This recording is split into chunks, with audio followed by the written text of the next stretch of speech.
Let's go. Welcome to another episode of First Levels. In this one, we're going to be playing RC Pro AM. This is a 1987 game for the Nintendo Entertainment System by Rare, and it is a sort of top-down racing where you're playing these little radio-controlled trucks. Now, this is a game that I absolutely loved when I was a kid. I remember spending countless hours playing this with my brother and sister when we were little.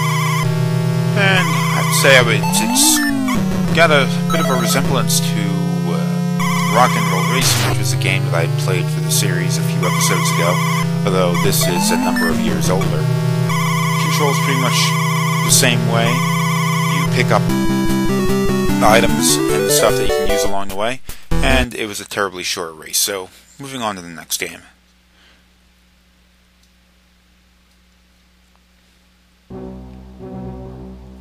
Indiana Jones. This, what was this one called again? Indiana Jones and the something something? Something something? Okay, just Indiana Jones apparently. This was released in 1994 by LucasArts, of course, for the Super Nintendo Entertainment System. And this is something that I think it had a bigger impression on me, the fact that it's all three of the original movies in one game, where you go from Raiders of the Lost Ark to Temple of Doom to The Last Crusade, even though actually I think the Temple of Doom took place before Raiders of the Lost Ark, even though the movies came out in a different order than that. But I think I remember this mostly because it incorporated actual images from the movie into the game, like what we're looking at right now. Now that I think about it, that's actually kind of a really stupid thing to remember, but whatever. Okay, let's get to the gameplay. Let's go. Okay, we see a side-scrolling platforming game. Just threw a grenade at some fish. You're going to run around, you have punches when you don't have a weapon, you have a whip, and you can throw grenades. Now in other levels, not this one, but other levels you can pick up a revolver. But it's not really something you're going to be using too often in the game, because, well, the whip is just basically the best weapon. So you're just going to be running along, whipping things, jumping over enemies, and falling in holes. Yep, I just died. Let's keep going. Let's go. Start off by a checkpoint.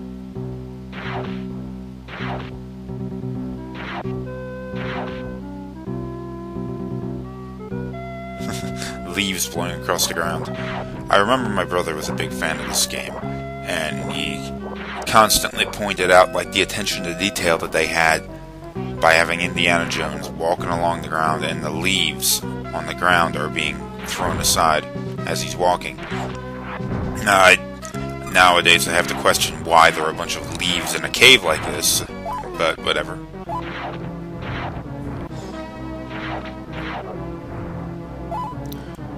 Anybody familiar with the Indiana Jones series? This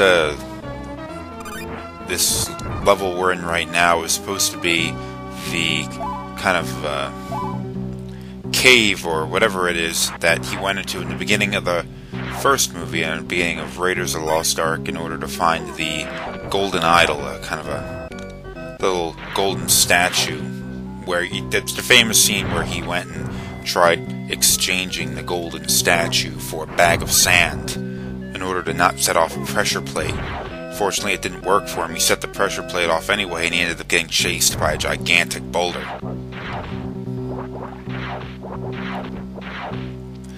A lot of crazy fish in this place. What the hell's going on?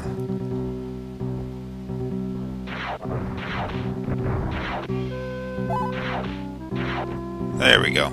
We just took a bat out of the sky with a whip.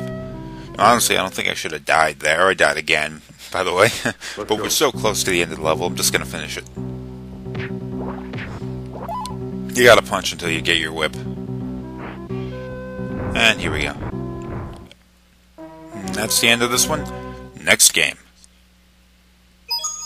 It's me, Mario! Mario 64, 1996 for the Super Nintendo Entertainment System. Now, this is one of the launch games for the N64, and it was a revolutionary leap in gameplay from what we had seen before. I have baked a cake for you.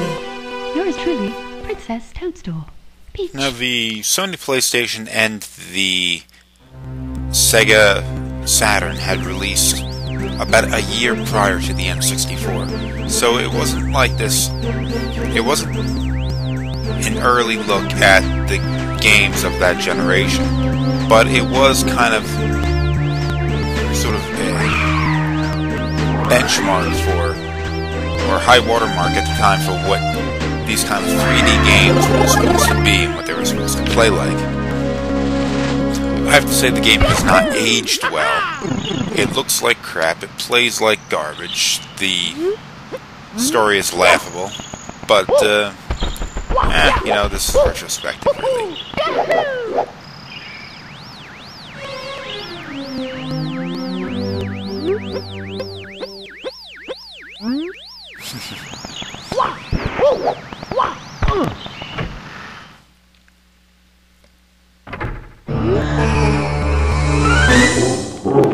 This is another one of those games I remember spending countless hours playing with my friends and my brother and all that, because it was just so freaking awesome at the time. Unfortunately, I have to say that the later Mario games are not really things that I've been fond of, including games like Mario Sunshine and, oh geez, what was the ones in the Wii? For some reason I'm blanking on what their names were, but the Mario games that came out for the Wii I didn't really like either. So I have to say this is actually probably the last Mario game that came out that I really thought was good. I know some people are going to want to lynch me for saying that, but hey, I still love this one. And one of the things it did was created this open world. Again, it wasn't the first game that had this sort of open area where your character could run here and there or whatever. And it wasn't the first platformer to do it either, but it was probably the best example of the time. Now, you really think about it, though, the environments that Mario is running around in really aren't all that big, but the way they had designed the levels made the areas feel gigantic. Of course, when you compare this to, say, Pilot Wings 64, which launched at the same time as this did in the N64, it involved an area that was much, much larger. But, yeah, you know, still, you gotta love this game. Check this out. There we go. Here's our boss. It's the Big Bob-omb.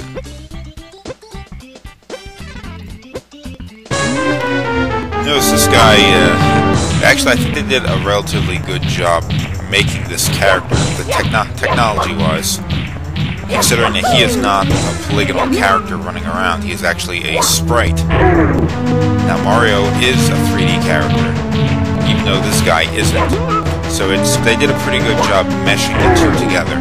He almost kinda looks like he belongs in the environment, but in reality he is a two-dimensional object that just has a whole bunch of different viewpoints. Like you switch the camera a little bit and you switch to a different image of the character. I think they did a really good job with that, because you can't really make a round object in a polygonal game like this with the hardware of the N64. But here we have our star, and that's the end of the level and the end of the episode.